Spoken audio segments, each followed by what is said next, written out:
Kā katru gadu arī šogad mēs 4. maijā tiksimies Vērmanas dārzā. Ieva pastāstīja, ar ko Vērmanas dārzs šogad būs īpašs. Es zinu, ka 2 daļās dalīsies viss pasākumu cikls un būs gan radošās darbnīcas, gan arī īpašs muzikālais noformējums. Jā, šogad Vērmanas dārzā mēs, kā jau katru gadu tradicionāli svinēsim 4. maija svētkus, kas ir Latvijas Republikas neatkarības atjaunošanas dienai veltīts pasākums.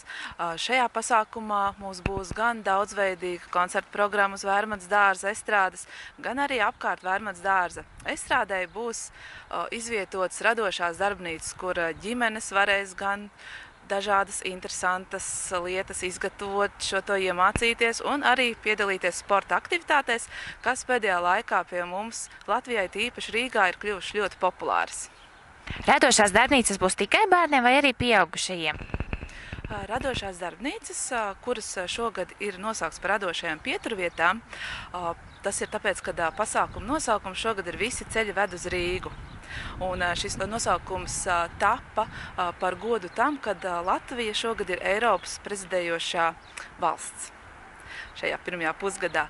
Un tāpēc arī ir šis nosaukums, un līdz ar to radošajās pieturvietās viņas ir tā kā vairāk domātas ģimenēm.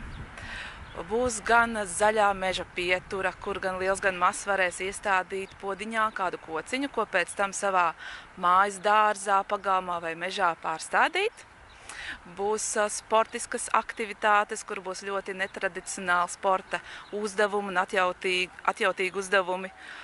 Tad arī būs Latviju spēku zīmju pietura, kur varēs uz baltiem un arī citu krāsu olīšiem krāsot spēka zīmes, kur arī būs šajā pieturā būs arī šo te spēku zīmju zinātāji, kuri arī skaidros šo te zīmju nozīmi, un katram dalībniekam, arī gan lielam, gan mazam, būs tātad iespējams apkrāsot vesels 2 olīšus, jo vienu viņš varēs paņemt līdzi uz mājām, kā piemiņu par šiem svētkiem, bet otru blakus šai te spēka zīmju pieturai mēs veidosim tādu kopdarbu, kas būs tā kā Latvijas kontūrā izveidots Latvijas spēka zīmju akmens dārzs, lai dotu mūsu zemē un tautai daudz spēka augt, attīstīties un iet uz priekšu.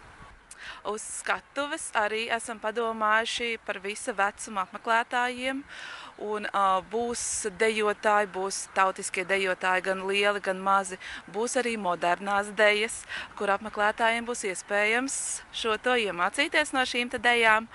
Arī muzikālā programma mums būs ļoti dažāda. Būs bērnu vokālais ansamblis Kolibrī, būs Jēkaba Nīmaņa oriģināla dziesmas bērniem, būs Goran Gora ar koncertu programmu Mosties, būs arī varēsim visi izdejoties pie popmūzikas grupas Muzik, un pašā noslēgumā pie mums uz Rīgu būs atbraukuši vīri ar Liepājas roku sirdī, un tas būs Ivo Fomīns ar grupu.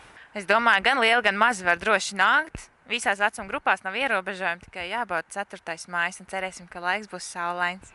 Jā, noteikti aicinu visus laipni ciemos pie mums Vērmanas parkā, gan rīdziniekus, gan pilsētas viesus, un svinēsim šo svētkus kopā.